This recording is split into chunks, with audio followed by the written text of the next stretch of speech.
con la que nos enfrentamos todos los días en cirugía pediátrica, que ha venido evolucionando hacia una técnica basada en la cirugía mínimamente invasiva. Y hoy quisimos hacer como una revisión crítica del estado del arte de la cirugía mínimamente invasiva en la herniorrafia inguinal. Eh, el expositor es el doctor Esteban Hernández, que es residente de primer año de cirugía pediátrica de la Fundación Universitaria de Ciencias de la Salud. Y el tutor es Andrés Pérez, que soy yo. Esperamos pues que sea del gusto de ustedes la charla. Eh, Comencemos, Esteban. Vale, sí, señor, muchas gracias. Muy buenas noches para todos, así como dijo el doctor. Entonces, vamos a hablar de el abordaje laparoscópico para reparar las hernias inguinales. Digamos que pues esta primera diapositiva es como el esquema de esta charla. Primero pues vamos a tener como un recuerdo embriológico. Segundo vamos a dar unos datos epidemiológicos. Tercero vamos a recordar la anatomía laparoscópica para poder así más adelante explicar las diferentes técnicas por laparoscopia que hay para el reparo de las hernias. Y pues ya entraremos como en nuestros últimos puntos que son más de análisis para comparar. eh, pues es como diferentes pues, estudios que traje que comparan las diferentes técnicas por laparoscopia que están disponibles y asimismo comparamos las técnicas por la laparoscopia versus la técnica abierta, pues que sería como la técnica tradicional.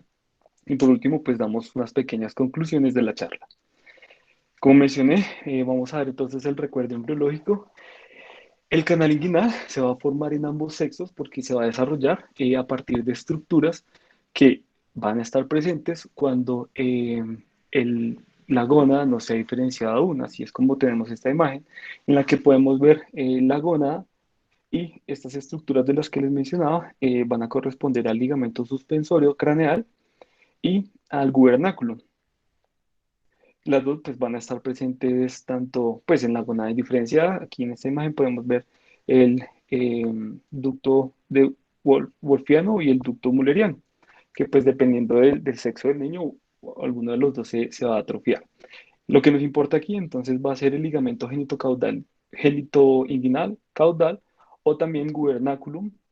Este gubernáculum eh, se va a unir hacia la parte más caudal y va a tener como su unión primero en el polo inferior de la gónada y segundo, por decirlo así, vamos a encontrarlo unido a la fascia que se va a ubicar entre los músculos oblicuo externo e interno en la región labioescrotal. Aquí tenemos como una representación en las mujeres y aquí pues una representación en los hombres de cómo se va a unir a este espacio que les acabo de mencionar, que sería esta región labioescrotal. Eh, lo siguiente que va a ocurrir es que se va a presentar una evaginación de peritoneo, que este es el famoso conducto peritoneo vaginal. En las niñas, según la literatura donde uno lo lea, también lo podemos encontrar como el canal de Nuca. Aquí en esta imagen se deja ver aquí en esta parte, al lado, como había mencionado, de este gubernáculo. Y pues aquí en el hombre también se empieza a pronunciar este proceso peritoneo vaginal. Entonces, esta vaginación caudal va a hacer que la pared abdominal que lo rodea, que va a rodear esta vaginación, va a formar posteriormente entonces los diferentes componentes del canal inguinal. Así es como aquí ya es importante como empezar a diferenciar entre la embriología del hombre y la mujer. Entonces, en el hombre, digamos que este conducto peritoneo vaginal va a tener como un poco de cambios más pronunciados con respecto a la mujer, entonces en el hombre va a tener un alargamiento pronunciado y va a formar una cavidad hueca, pues que valga la redundancia, va a formar una cavidad para poder ubicar pues el testículo que va a descender en esta cavidad. Este gubernáculo va a tener una condensación hacia la séptima semana y va a, digamos que esta condensación va a traer el testículo hacia la región más caudal. Aquí pues entonces tocamos un poco el tema del descenso testicular que va a tener estas dos fases, una intraabdominal y una inguinoscrotal. La intraabdominal va a tener lugar entre la semana 7 a la semana 12. Recordemos que pues inicialmente las gonadas se van a formar en una parte alta en el retroperitoneo y va a tener este descenso intraabdominal y se va a ubicar aquí junto o al lado de lo que va a ser posteriormente el anillo inguinal profundo. Ya en la semana 25 a 35 vamos a tener esta segunda fase, denominada fase inguinoscrotal, en la que el testículo va a descender, gracias también a la acción del gubernáculum, hacia la bolsa escrotal. Esta bolsa escrotal se va a formar como eh, con las diferentes capas de la pared abdominal y pues aquí vamos a tener como su correspondiente capa, es así como la capa superficial va a formar en el testículo, en el escroto, el músculo dartos, la fascia de Scarpa formará la fascia de Coles en el escroto, en el abdomen el músculo úrico externo formará la fascia espermática externa, el músculo oblicuo interno formará el cremaster, el músculo transverso abdominal no va a tener una contribución, y continuando entonces la fascia transversalis formará la fascia espermática interna y el peritoneo parietal es lo que va a formar entonces esta túnica vaginal. Por supuesto, una vez desciende el testículo y cercano pues al nacimiento, este conducto peritoneo vaginal pues va a tener una obliteración. Es aquí cuando la falta de esta obliteración nos va a ocasionar la enfermedad que conocemos como hernia inguinal indirecta, pues congénita en los niños. Aquí vemos como la representación de cuando este conducto peritoneo vaginal va a continuar siendo patente y esto pues favorece entonces el paso del contenido abdominal a través de este canal y va a llegar al testículo. Bueno, con respecto a la mujer, las otras diferencias, entonces, eh, recordemos el canal de Luke, perdón, o el mismo conducto peritoneo vaginal. Gubernáculum que teníamos también pues presente, se va a unir al útero más o menos a este nivel, en el nivel donde van a salir, digamos, las trompas, sí, las trompas de falopio. Así se va a dividir entonces este gubernáculo en dos segmentos, uno superior o craneal al útero y otro, digamos, inferior o caudal al útero. Este ligamento craneal se va a denominar más adelante el ligamento ovárico y este caudal va a conformar lo que conoceremos como el ligamento redondo.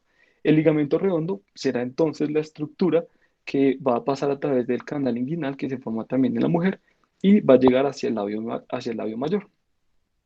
Aquí les traje como un video de pronto que es un poco más explicativo de lo que acaba de decir. Vemos en el hombre pues el testículo, el gubernáculo y cómo va a tener lugar el descenso del testículo formando eh, primero pues el proceso peritoneo vaginal y gracias a él pues que va a dar como cabida o va a dar la formación al escroto para que entonces el testículo descienda y esta pues es como otra mirada de este mismo proceso.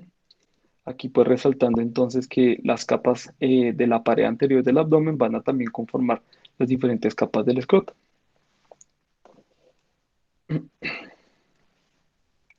Ok, con respecto a la epidemiología, tenemos que va a tener una prevalencia de un 1 a un 5% de todos los recién nacidos vivos a término.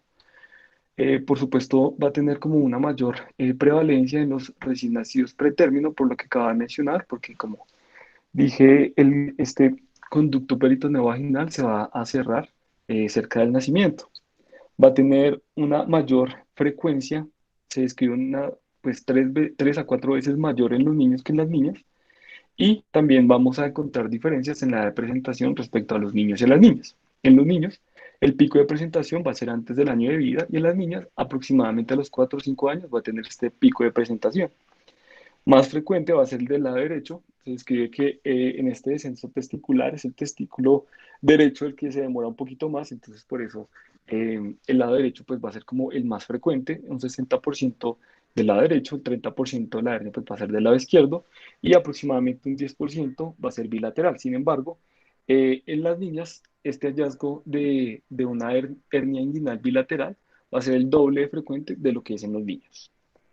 La tasa de encarcelación se describe que va a ser la misma en los niños que en las niñas y pues como mencionaba el doctor en la introducción, pues esta es una enfermedad pues muy importante para el cirujano pediatra porque va a corresponder al 15% de todas las cirugías que se realizan en los niños, es 15% van a corresponder aproximadamente el 15% a las herniorragias o al reparo de la hernia inguinal. Bueno, ya hablando un poco pues de la anatomía laparoscópica, quise traer como primero dos esquemas que nos facilitan un poco el entendimiento de lo que vamos a buscar y ver en el momento de hacer la laparoscopia y posteriormente pues traje como unas fotografías de la vida o pues de una laparoscopia real para tratar entonces de hacer como una correlación. Entonces en esta imagen pues de Netter podemos ver, por supuesto, aquí el músculo recto del abdomen. Aquí entonces vamos a encontrar eh, los vasos epigástricos inferiores que van a salir de estos que son los vasos ilíacos externos. Y con esta disposición, digámoslo, hacia medial. Aquí vamos a tener entonces este que va a corresponder al ligamento inguinal y de esta manera conformamos uno de los triángulos, que es el triángulo de Hesselbach. Bueno, pues aquí más abajo, en este esquema, pues esto no es tan fácil verlo en la laparoscopia, pero pues aquí se pueden distinguir los diferentes ligamentos que van a encontrarse debajo del ligamento inguinal, como lo es el ligamento de Gimbernat y el ligamento de Cooper o pectino. Em, y bueno, pues ya digamos entrando como más en lo que nos interesa, lateral a estos vasos epigástricos, entonces vamos a encontrar este espacio donde allí vamos a buscar los defectos herniarios o el defecto eh, indirecto pues la hernia inguinal indirecta. Es aquí lateral a estos vasos epigástricos. Como podemos ver aquí, a través de este orificio se va a introducir estos dos estructuras que van a corresponder al conducto deferente y a los vasos testiculares. Aquí vemos que forman un triángulo, más adelante vamos a caracterizarlo mejor. Eh, y bueno, pues digamos que esto es como la explicación entonces de la anatomía laparoscópica de una manera esquemática. A continuación, entonces, traje lo que es el cuadrilátero miopectíneo de Frouchot, en el que digamos que identifica este espacio como la zona en la que podemos encontrar las diferentes hernias pues, en la pared abdominal en la región inguinal. Asimismo, también es importante pues identificar estos dos triángulos que se van a denominar el triángulo de peligro y el triángulo del dolor. Entonces, para hacerlo como un poco más esquemático, entonces aquí tenemos esta línea azul que va a corresponder al ligamento inguinal. Superior a esta línea azul vamos a encontrar una división que va a ser los vasos epigástricos. Todo lo medial a los vasos epigástricos va a corresponder al sitio donde se van a producir las hernias directas. Todo lo lateral a los vasos epigástricos va a corresponder al sitio donde vamos a encontrar o buscar las hernias indirectas. Debajo de este ligamento inguinal vamos a encontrar entonces estas estructuras que les había mencionado que van a ser como las que van a delimitar los tres triángulos de abajo. Entonces, primero el triángulo de peligro que va a estar entre este conducto deferente y estos vasos testiculares, porque justo ahí es donde se va a ubicar estas dos grandes vasos que van a ser los vasos ilíacos externos. Digamos que lateral a este triángulo, entonces encontramos el triángulo del dolor, se denomina el dolor porque por allí van a transcurrir los diferentes nervios, entre los cuales podemos mencionar el nervio femoral o la rama genital del nervio genitofemoral. Y hacia medial de este triángulo de peligro, entonces vamos a encontrar este espacio y es aquí donde vamos a ubicar o buscar las hernias femorales. Aquí entonces está, como les estaba mencionando, una fotografía de lo que es pues, lo que se encuentra en la laparoscopia en el momento de hacer la laparoscopia. Aquí pues traté de dejarlo así como para tener como esta comparación. Lo que correspondería a esta parte, pues este es del mismo lado, correspondería a los dos en las dos imágenes al lado derecho. Se deja ver entonces esta estructura que va a corresponder, como había mencionado, a los vasos epigástricos. Aquí, bien, pues la estoy delimitando aquí con el puntero, es a veces un poco incluso sutil, pero pues es con el entrenamiento de, digamos, del ojo en el momento de hacer muchas laparoscopias que se identifica pues con mayor facilidad. Aquí entonces encontraríamos esta estructura que es el conducto deferente. Y aquí esta sí es un poco más fácil de ver, se marca un poco más por su pues, naturaleza, son vasos sanguíneos que van a estar como justo debajo del peritoneo, que es pues, todo lo que va a recubrir esta zona. En ese orden de ideas, entonces, este sería el triángulo de peligro del que les vendría hablando, y aquí más o menos podríamos ubicar entonces el triángulo del dolor. Entonces, este vaso epigástrico, como les decía, medial a este, es donde encontramos las hernias directas, lateral a este, encontraríamos o buscaríamos las hernias indirectas. Esta es una fotografía de una laparoscopia en la que encontramos entonces una hernia indirecta. Este ya es del lado izquierdo. Entonces, nuevamente, aquí el conducto o vaso, pues sí, el conducto deferente, aquí los vasos testiculares, aquí pues formando el triángulo de peligro.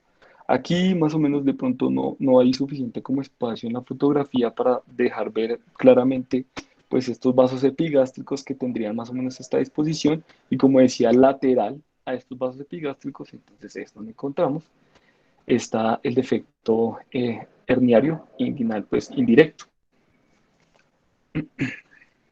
Bueno, ya hablando un poco de las técnicas de la paroscopia, digamos que esto, pues primero, como mencionar un poco de historia, recordemos que la herniotomía abierta, pues supondría o suponía el gol estándar en el manejo de las hernias inguinales indirectas en los niños.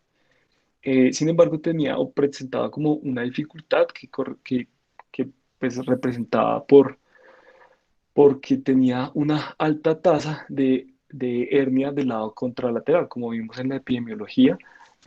Todavía pues hay una porción importante de niños que van a presentarse con hernia bilateral.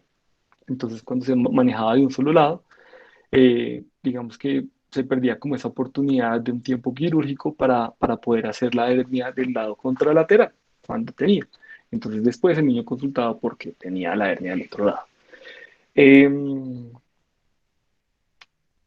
hay descripciones que hablan que se empezó o en algunos lugares se usaba pues el realizar una laparoscopia a través de el orificio que se hace cuando se realiza una herniotomía abierta. Entonces, como pues más o menos recordamos, de pronto pues aquí no tengo como el video porque no viene al caso de un reparo abierto, se va a hacer como un corte del saco herniario y este saco peritoneal es el que se entorcha y se liga, y se anuda para sellar el peritoneo. Pero entonces a través de este orificio que se creaba se introducía en algunos lugares un laparoscopio para poder ver si el lado contralateral tenía pues también un defecto herniario. Sin embargo, pues esto lo hace o pues era como una práctica un poco no no fácil de realizar, entonces seguía teniendo como este problema. Es así como la laparoscopia inicialmente fue diagnóstica y se describió en 1992.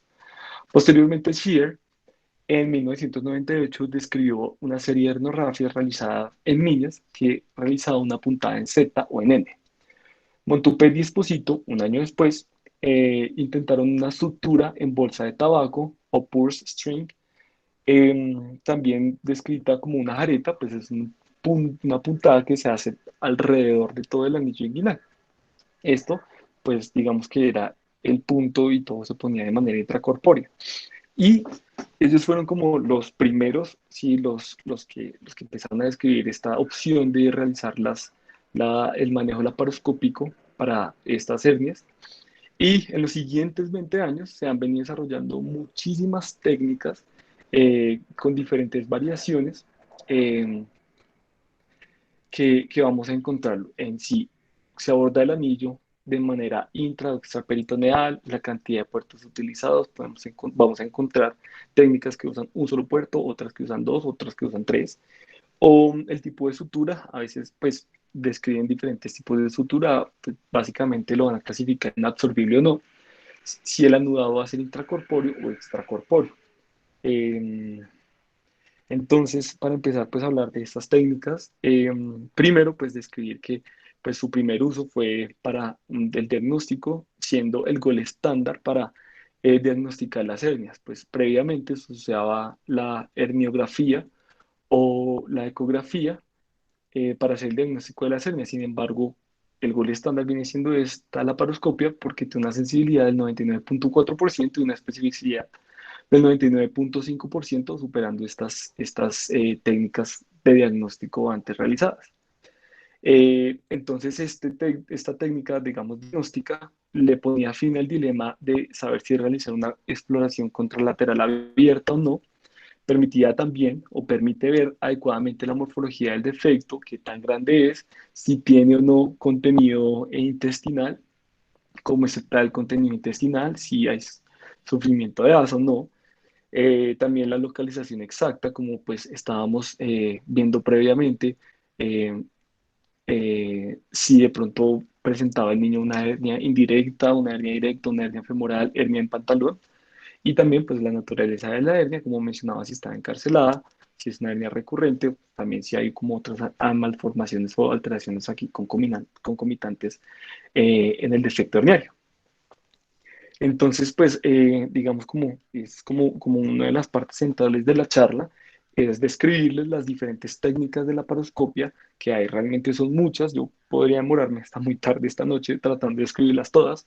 Aquí pues mencioné algunas de las más importantes, además que pues de ser como las que más resaltan en la literatura, también es como las que van a usarse como para comparar eh, en estudios pues comparativos entre diferentes técnicas laparoscópicas y con técnicas o pues con la técnica abierta. No hay una técnica estándar realmente para el manejo laparoscópico de la hernia y esto es un poquito como spoiler de lo que vamos a desarrollar más adelante. Sin embargo, pues es importante describirlas y pues vamos a ver entonces qué sería lo estándar, pero pues más adelante. Importante en este punto, pues diferenciar o pues tratar de clasificarlas, como mencioné previamente. Hay muchas variaciones con todas las técnicas laparoscópicas, sin embargo, una manera como práctica de clasificarlas es si se hace o el nudo intracorpóreo o el nudo extracorpóreo, y de esta manera pues vamos a encontrar todas estas, como es el punto en N, el punto en bolsa de tabaco, hoja alta, en punto en bolsa de tabaco con una hidrodisección, el flip-flap, la edición del peritoneo con un punto de tabaco y las técnicas extracorpóreas como son Seal, Pierce, Lipec y con la aguja de Ao o puntadas. Bueno, como generalidades prequirúrgicas, recomiendan que para hacer la laparoscopia el uso de puertos no mayor de 5 milímetros.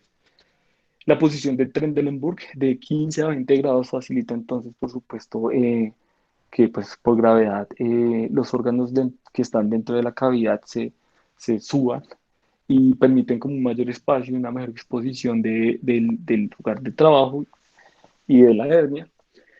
Y recomiendan un neumoperitoneo con una presión intraabdominal entre 5 y 12 milímetros de mercurio.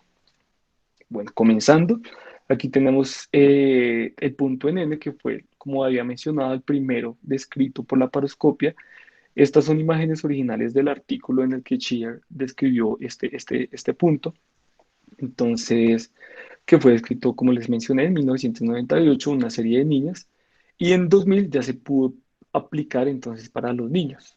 Este usa tres puertos, en uno usa o se introduce el laparoscopio, en otro una pinza y en la otra el portaagujas. La técnica original describe el uso de sutura no absorbible 4-0. Entonces aquí vemos cómo él expone pues el defecto herniario y cómo va a poner puntos en N, más o menos esta imagen como que lo explica un poco mejor. Aquí está entonces el punto en N que al anudar, entonces cierra y repara o sella este defecto herniario. La siguiente técnica entonces será la técnica punto en bolsa de tabaco, como también había mencionado, esta fue escrita por Montupet y Esposito un año después, en 1999. La idea es que con la aguja se va a seccionar el peritoneo periorificial. Este también requiere originalmente pues de 3 puertos eh, y usa una sutura 3.0 absorbible. Estas son las imágenes originales pues, del artículo, también las logré conseguir. Aquí pues no se ve como tan claramente.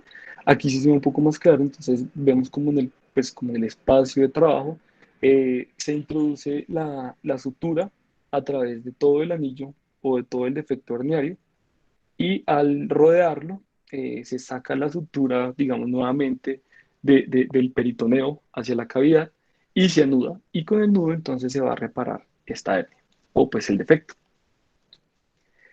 El siguiente descrito, digamos que es muy parecido, pues olvidé mencionar que este punto en bolsa de tabaco escrito por Montupet y Esposito vendrían siendo como, o vienen siendo como la base de los diferentes técnicas más adelante descritas. Realmente uno ve que básicamente se hace lo mismo que hicieron Montupet y Esposito, sin embargo, con ligeras variaciones, como vamos a ver aquí, en la que se usa además una hidrodisección. En 2003, Chan y colaboradores pues, describieron esta técnica usando la hidrodisección, en la que usaban 3 puertos, una sutura 3.0, y la idea es que previamente a realizar lo que ya había explicado, introducen una aguja a través de la pared abdominal anterior, como se ve aquí, y introducen o solución salina o anestésico local para hacer esta disección y poder como separar el peritoneo de estas estructuras pues que pues son muy importantes como lo son los vasos testiculares y el conducto de frente. Ya haciendo esta hidrodisección, digamos que facilita al operador poder hacer como el o rodear con la sutura adecuadamente y pues ayudado con los puertos de trabajo, con las pinzas de trabajo, rodear todo el defecto herniario, todo el anillo inguinal. Y por supuesto también después se saca, se anuda y este sería pues el nudo intracorpóreo y se corrige el defecto herniario. Vino después Jeep en 2004, quien describió esta técnica denominada flip-flap. Esta técnica flip-flap crea un colgajo de peritoneo y lo sutura medialmente y con esa sutura hacia medial cierra el defecto. Entonces, pues estas son las imágenes también originales del artículo que describe Jeep. Realmente pues no encontré como imágenes más claras, sin embargo pues aquí vamos a tratar entonces de ilustrarlo. Aquí vemos como hacia esta parte medial está el defecto, entonces lateral se empieza con una tijera a hacer como este colgajo, como vemos aquí, este vendría siendo como este colgajo, y aquí con la tijera se va a ir disecando este peritoneo, separándolo pues de la pared abdominal anterior.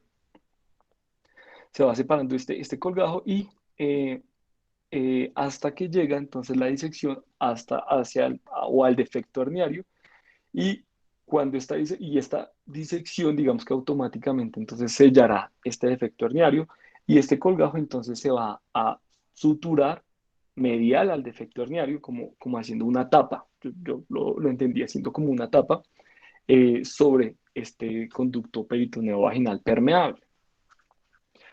Realmente después mostró una alta tasa de recurrencia y múltiples dificultades técnicas porque pues es muy difícil maniobrar este colgajo de peritoneo y pues se rompía o era realmente técnicamente difícil, entonces pues no fue una técnica que tuvo como mucho auge.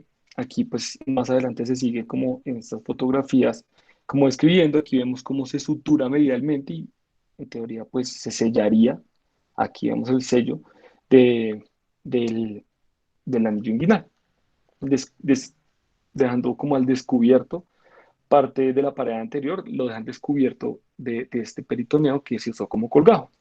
Aquí está como la representación esquemática de esta técnica, entonces vemos como aquí, digamos que este sería lo lateral, se empieza a forjar el colgajo y tapa entonces este defecto y se sutura aquí hacia medial.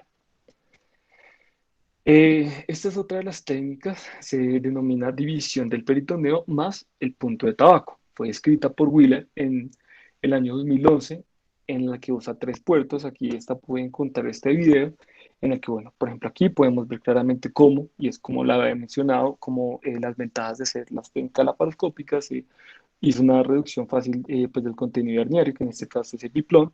Se hace entonces una división del peritoneo, en este caso con electrocauterización, se divide todo este peritoneo, pues rodeando todo el anillo inguinal y además después se pone este punto de tabaco o pues jareta o punto que rodea el defecto periorificial. Una vez rodeado, pues se anuda y se sella entonces el defecto. En este video, pues tenemos este ejemplo que me pareció muy chévere y muy claro. En este ejemplo del video encontraron, pues, por mencionar también otras de las facilidades de la técnica laparoscópica, que el lado contralateral también encontraron defecto herniario y pues realizaron el mismo procedimiento, anudando y sellando el defecto. Bueno, digamos que esta es otra técnica que es un poco, la describen como técnicas alternativas, técnica del HIL, que sí, pues, son las siglas de la Laparoscopic Inguinal Hernia Inversion and Ligation, en la que solo se aplica para mujeres, que fue escrita por Lipskar en el 2010. Como decía, solo es en niñas, usa 3 puertos y una sutura PDS0, en la que con una pinza se vierte todo el saco herniario. Entonces aquí vemos el defecto, con la pinza se saca todo el saco herniario, se entorcha y se pone un punto en la base. Y al poner el punto en la base se queda así y queda corregido. Hay otra técnica que pues de esta realmente no tengo imágenes, que se llama burnia y es algo similar, se hace lo mismo, se vierte todo el defecto herniario, pero entonces aquí en vez de anudarlo, se hace una electrocauterización, por eso lo denominan burnia, y con la electrocauterización, digamos que cauterizan todo el saco herniario, dejando pues solamente la base y sellando de esta manera el defecto. Pasamos entonces, todas estas técnicas que describí previamente serían las técnicas con nudos intracorpóreos. Ahora vamos a describir las técnicas con nudos extracorpóreos. Primero, pues la técnica con aguja Aul o aguja, describe que es como una aguja de punzada. Esta fue descrita por Prasad en el 2003, en la que se usan 2 puertos y una sutura absorbible 2 ceros. Pues esta también es una imagen original del artículo. Y pues básicamente lo que se hace es lo siguiente. Entonces aquí vemos el lente del laparoscopio y aquí vemos el puerto de trabajo como pues que va a maniobrar dentro. Entonces solo son 2 puertos de trabajo.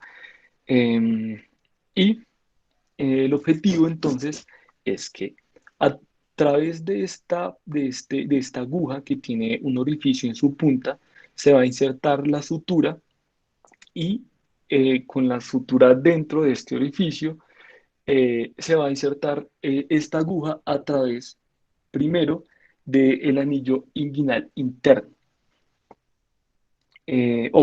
Pues, perdón, se va a insertar entonces la aguja a través de la parte medial de este anillo inguinal interno. Una vez inserta, entonces con el puerto de trabajo se saca la sutura de este orificio y se saca la aguja.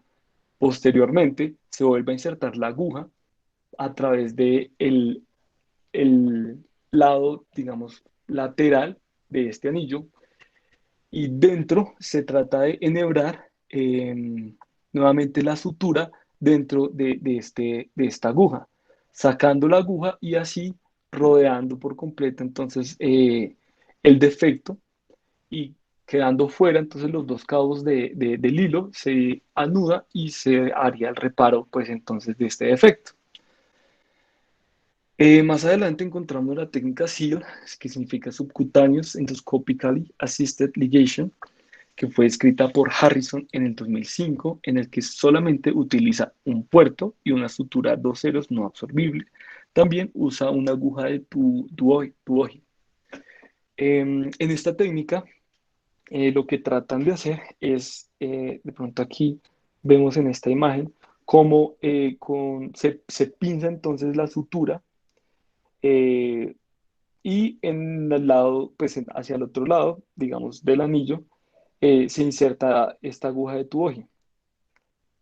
Se va entonces asistido por la paroscopia y ir viendo, pues con la precaución de ir viendo, entonces, como por un lado vamos a insertar esta sutura y como por el otro lado vamos a insertar la aguja. La idea entonces va a ser insertar esta aguja a través del orificio de, insertar esta sutura, perdón, a través del orificio de esta aguja. Aquí entonces, pues por supuesto ayudado con la laparoscopia y haciéndolo pues la maniobra se va a tratar de insertar, como les dije, esa sutura. Una vez insertada la sutura dentro de la aguja, se va a sacar esta aguja y así pues va a tratar de rodear el defecto hernial. Una vez la aguja rodea el defecto herniario, porque ya fue traída por la aguja, no se saca completamente pues esta aguja de la sutura, sino que lo que va a pasar a continuación es que se va a devolver, también asistido por la paroscopia, como la cola que va a estar unida a la sutura de la aguja y se va a volver a través del mismo orificio en el que se insertó la sutura inicialmente, como lo trata de representar esta imagen. De esta manera, entonces, se va a rodear por completo el anillo y afuera, entonces se va a anudar. Una vez se hace el nudo, se produce la corrección del defecto. Y luego, pues viene esta técnica PIRS, que significa Percutaneous Internal Ring Suturing, que, en la que se puede usar una aguja hipodérmica, un espinocan, puede curvarse o no la aguja. eh, Usa generalmente pues una sutura monofilamento no absorbible. Y en esta, pues lo que va a ocurrir, digamos que, pues, como pues vemos, el objetivo final es como poder anudar todo el anillo periorificial, ¿cierto? Del defecto. Entonces, con esta técnica, vamos a ver aquí cómo se va a insertar o se va a poner un asa de la sutura dentro de la aguja, ya sea espinocano o la aguja de poder.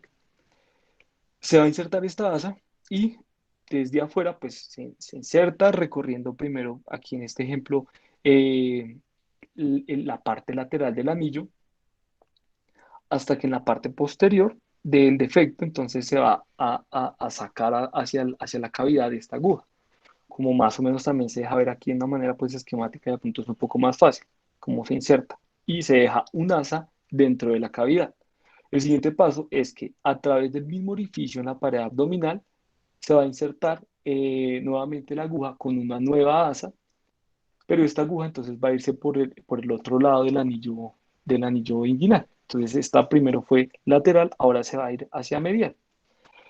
Va a rodear entonces el aspecto medial de la hernia o pues del orificio y nuevamente, como previamente también, se va a salir a la cavidad. La precaución entonces aquí es que al salir a la cavidad va a quedar dentro del asa que previamente se había dejado, así como se trata de dejar ver aquí. Entonces, esta es el asa previa y la nueva asa va a quedar entonces dentro del asa que se había dejado. Lo siguiente que se va a realizar entonces va a ser una extracción de esta asa, del asa que se dejó primero, y de esta manera va a arrastrar la segunda asa y va a formar esto que va a ser, pues, va a rodear completamente el anillo y el defecto herniario, y va a quedar en el esquema, va a quedar de esta manera. Una sola sutura que va a rodear todo el defecto herniario con los cabos extracorpóreos. En este punto, pues igual se hace entonces el nudo sellando por completo entonces este defecto. Esta otra técnica, denominada LIPEC, que significa Laparoscopic Percutaneous Extracorporeal Closure, fue escrita entonces por Takehara en el 2006, usa dos puertos, usa también una sutura dos ceros no absorbible y una aguja que la denominan la aguja del IPEC. Estas son también imágenes del artículo original. Eh, pues digamos que pues, es básicamente lo mismo que vimos con la aguja eh, eh, de punzón. La primera que escribimos, pues se inserta un hilo dentro de la aguja que va a ingresar a través de alguno de los bordes, se deja el hilo dentro, se saca el instrumento, se vuelve a ingresar el instrumento a través del otro borde y se va a enhebrar nuevamente. Entonces, el hilo que quedó dentro de la cavidad, dentro de la aguja, sacando la aguja y dejando pues rodeado todo el defecto herniario por esta misma sutura y haciendo el nudo extracorpóreo. Entonces, digamos que a grosso modo, estas son como las técnicas intra y extracorpóreas más frecuentemente utilizadas. Entonces aquí, digamos que entramos como en la parte del análisis pues, de la charla, y es que pues yo en la revisión que realicé traté de encontrar como alguna que comparara entonces, algún artículo que nos comparara entonces cuál es la mejor técnica laparoscópica que existe. Pues es realmente complicado, digamos, encontré este artículo que está en prensa de la Journal of Pediatric Surgery. Em, es un artículo que se publicará en Ámsterdam, en el que tratan de hacer justamente eso, comparar todas las técnicas laparoscópicas que existen para poder definir cuál es la mejor. La justificación que ellos dan es que eh, digamos que en la literatura actual se han intentado hacer como comparaciones entre la técnica abierta y la técnica laparoscópica. Sin embargo, los resultados no han sido concluyentes y esto también es un poquito de spoiler a lo que vamos a ver más adelante, pero ellos dicen que no han sido concluyentes porque pues primero no se ha definido cuál es la técnica laparoscópica, la mejor técnica laparoscópica para poder comparar la mejor técnica laparoscópica con el gol estándar que teníamos, que era la arneotomía vía abierta. Entonces, por eso ellos justifican de esta manera pues la necesidad de poder identificar cuál es la mejor técnica laparoscópica. Esta revisión sistemática tiene en cuenta 15 estudios dentro de, pues, sumados hacen 3.680 pacientes entre 6 meses y 12 años y realizan un seguimiento de 3 a 10 meses.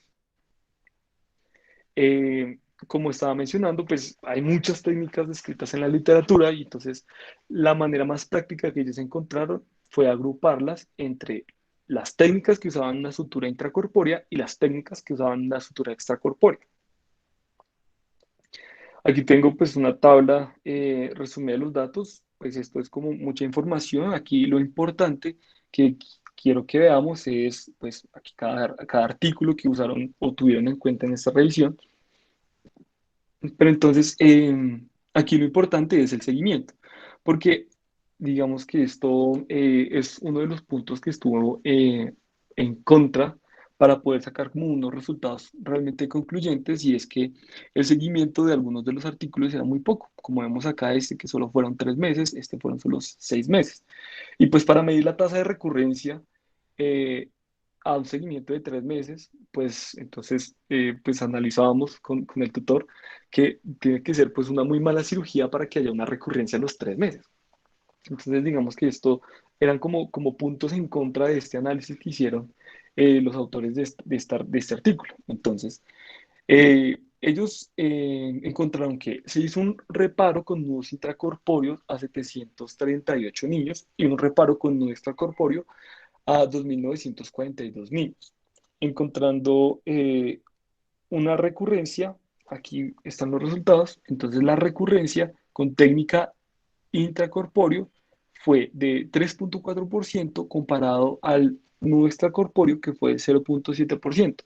A esto le asignaron pues una P o el resultado del análisis les dio una P de 0,001, que al parecer pues es un resultado estadísticamente significativo que va a favor de las técnicas extracorpóreas o del nudo extracorpóreo. Sin embargo, ellos mencionan que muchas de las cosas que querían evaluar, como es la presencia de atrofia testicular, el ascenso testicular iatrogénico, la infección de la herida, la presencia de hidroceles, hematomas o edemas, sangrado, lesión del ovario, lesión de los vasos deferentes o daño de los vasos espermáticos, no pudieron ser adecuadamente medidos porque no les dieron como resultados estadísticamente significativos gracias a que había una heterogeneidad muy amplia en los estudios. Sobre todo dan como una relevancia muy importante como al amplio rango de edades que utilizaron o que compararon niños muy chiquitos con niños muy grandes. Eh, Otra de las cosas pues que como estaba mencionando, que vale la pena resaltar es que pues hay una amplia diferencia entre el seguimiento que se realiza en los diferentes artículos. 3 meses, como estábamos mencionando, pues es realmente muy poco para poder decir aquí si hubo recurrencia o no. Eh, Ellos mismos también mencionan que la curva de aprendizaje va a ser más difícil, por supuesto, con nudos intracorpóreos y no especifican si los que realizaban, en algunos estudios no especificaban si los que realizaban el procedimiento con nudos intracorpóreos, que son técnicamente más difíciles, estaban en entrenamiento o ya eran como personas muy entrenadas en este manejo, lo que representaría, por supuesto, un sesgo. Entonces no se van a obtener datos concluyentes con respecto al dolor postoperatorio, a los días de estancia ni al tiempo de cirugía. Y al final su conclusión es que parece que los puntos extracorpóreos, que con los puntos extracorpóreos se va a obtener mejores resultados. Sin embargo, pues el artículo queda como que realmente no tienen como cosas que concluyan eh, con contundencia cuál de las dos técnicas y con nuevos intracorpóreos y extracorpóreos va a ser mejor. Y pues en el siguiente aspecto que queremos analizar en esta noche es como la comparación con el abordaje abierto.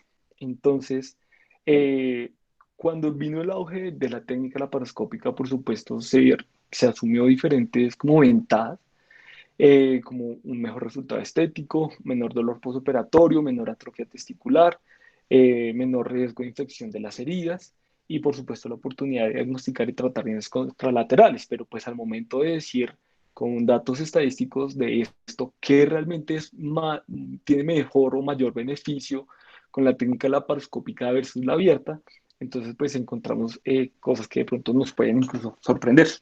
Entonces, eh, primero, pues les traje este artículo en el que se hace una encuesta a 187 cirujanos pediatras, esta es de la European Journal Pediatric Surgery, en la que, como les mencioné, se encuesta a 187 cirujanos pediatras, con al menos cada uno con una experiencia de 100 casos al menos por año, y 83% de todos estos cirujanos prefiere el abordaje abierto sobre el laparoscópico. Sin embargo, pues estas son como las percepciones que tienen estos cirujanos. Son percepciones, digamos, personales, subjetivas, y estos son como lo que ellos mencionan, que con las técnicas abiertas, comparado con la laparoscopia, tiene menor riesgo de recurrencia la técnica abierta, menor daño a órganos intraabdominales,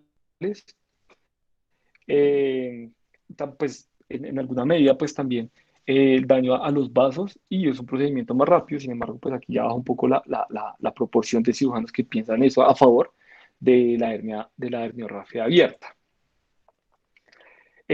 Sin embargo, pues en la revisión que realizamos, tratando de buscar como información actualizada acerca o que comparara entonces con datos estadísticos y como más concretos de cuál sería entonces el mejor, encontramos este artículo publicado en la Pediatric Surgery International, en el que se titula de la siguiente manera: reparo de la hernia inguinal en niños laparoscópico versus abierto, ¿cuál es el verdadero gol estándar?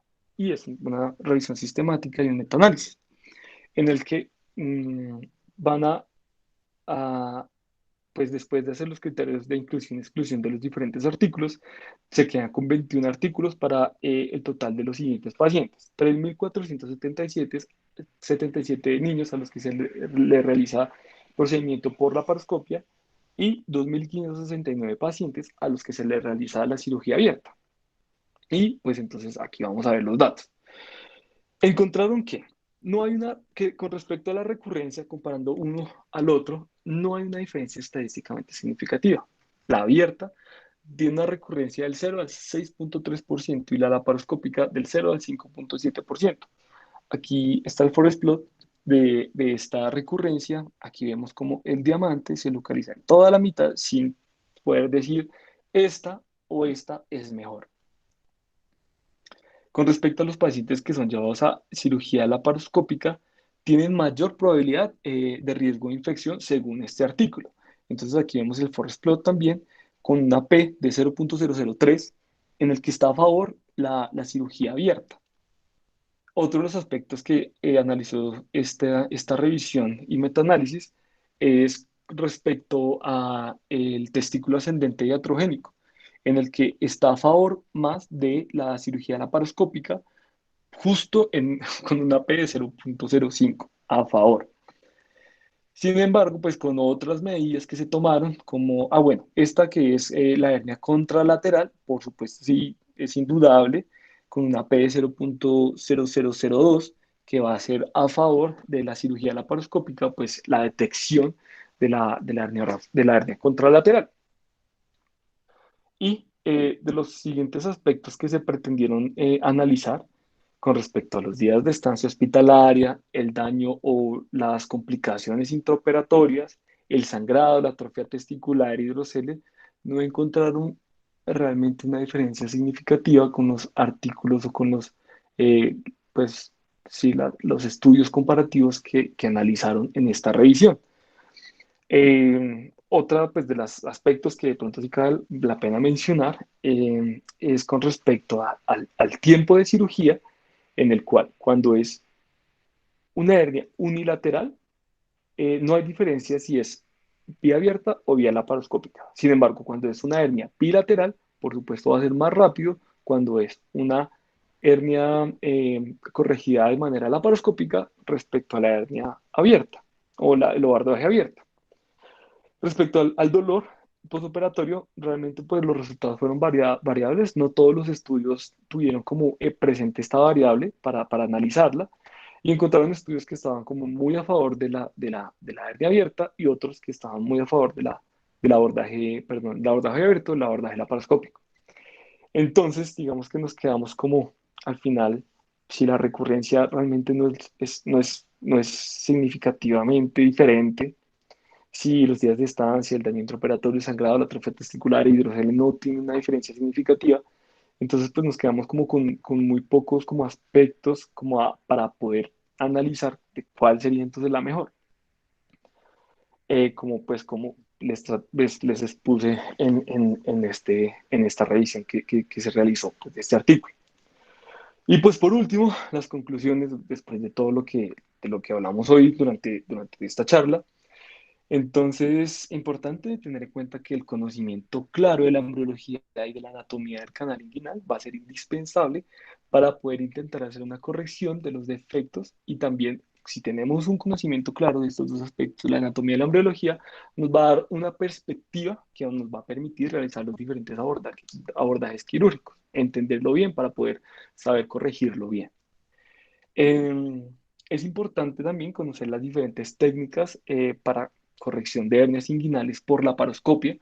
Realmente pues se ofrecen como muchas técnicas disponibles, opciones disponibles y pues entre más conozcamos técnicas, digamos como que más armados estamos en el momento de poder como enfrentarnos o corregir estas hernias. Al final de todo, poder escoger en cuál soy mejor, en cuál me siento mejor haciéndolo. Recordar pues que la curva de aprendizaje es un aspecto pues muy importante a tener en cuenta, pues uno tiene que pues descubrir o identificar sus limitantes con respecto, por ejemplo, lo que hablábamos, los nudos intracorpóreos que necesitan más entrenamiento que los nudos extracorpóreos. Y pues esta curva de aprendizaje, saber en qué punto de la curva me encuentro, pues para poder entonces desarrollar mis habilidades quirúrgicas en una o en otra técnica y poder de esta manera pues analizar mis desenlaces o en general pues los desenlaces. Y al final, la mejor técnica que, que se puede escribir es la que el cirujano sepa hacer mejor. Eso pues tiene que ver con que, pues, de todas las técnicas que hay, incluso incluyendo la abierta, pues como no tenemos unos datos súper claros de lo que hablábamos en la revisión, de cuál es mejor, cuál es peor al final, entonces la conclusión podría ser, la mejor es la que sea hacer mejor, la que corría mejor. Y bueno, ya con estas conclusiones damos por terminada la charla. Espero que les haya gustado. Si hay un momento para preguntas. Bueno, entonces esperamos las preguntas de parte del auditorio. No sé, quedan los micrófonos abiertos. Agradezco la charla, Esteban. Estuvo bastante práctica y al punto y bastante completa. No sé si alguien quisiera agregar algo más.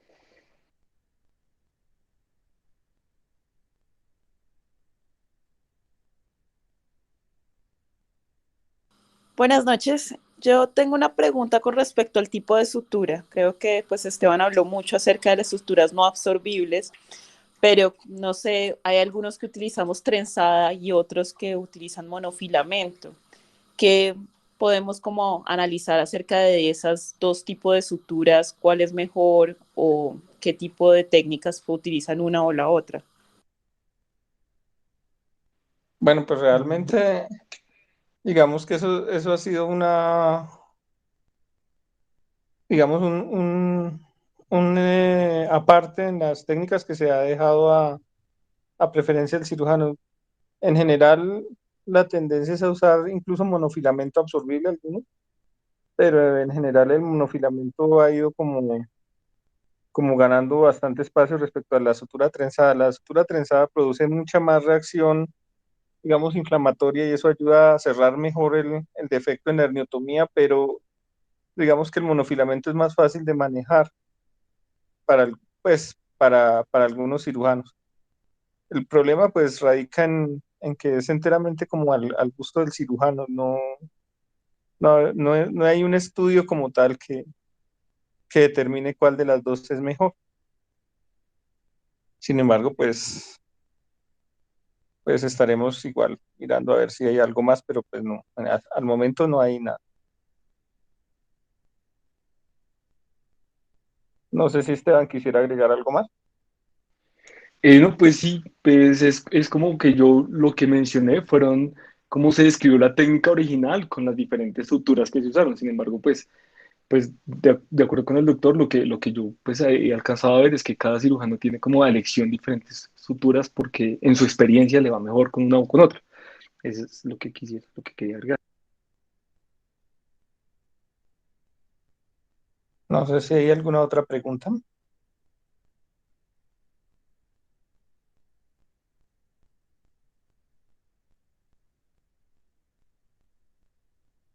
Bueno, ahí una cosa que yo quisiera, digamos, como un comentario que quisiera hacer, vemos en este tipo de cirugía lo que más se ha visto es que, pues ante tantas técnicas, lo que se ve es que no importa tanto la técnica como la curva de aprendizaje hecha. Y la curva de aprendizaje hecha a veces es mucho más importante que la misma técnica realizada. Máxime teniendo en cuenta que los resultados que vayamos a medir en nuestros diversos grupos quirúrgicos se deben medir con respecto a un estándar que es bastante bueno, seguro, estéticamente no es tan eh, comprometedor como es una herniorrafia abierta en manos experimentadas. Pues digamos que eso es importante. La herniorrafia laparoscópica ha hecho pues que uno, digamos, a veces vaya y sobre todo en lugares donde se está en formación personas en cirugía pediátrica, pues como que uno se pase rápidamente a la cirugía mínimamente invasiva para herniorrafia, pero siempre teniendo en cuenta el contexto que si uno tiene que enseñar herniorrafia abierta, debe con cierta frecuencia de no olvidar pues seleccionar algunos pacientes para esto, sobre todo porque puede requerirse en algún momento ese conocimiento del canal inguinal. Y pues digamos que eso es algo a lo que nos vemos en este momento como cirujanos pediátricos abocados, a pensar pues en ese entrenamiento, que tal vez es como el símil de lo que le pasa a los cirujanos generales con la colecistectomía laparoscópica, en ese sentido. Entonces, pues quería hacer ese comentario final. No sé si alguien más quisiera agregar algo más. Bueno, no siendo más, los esperamos el próximo lunes en una próxima charla de la Cátedra Lorencita Villegas de Santos y les agradecemos mucho la asistencia a la charla.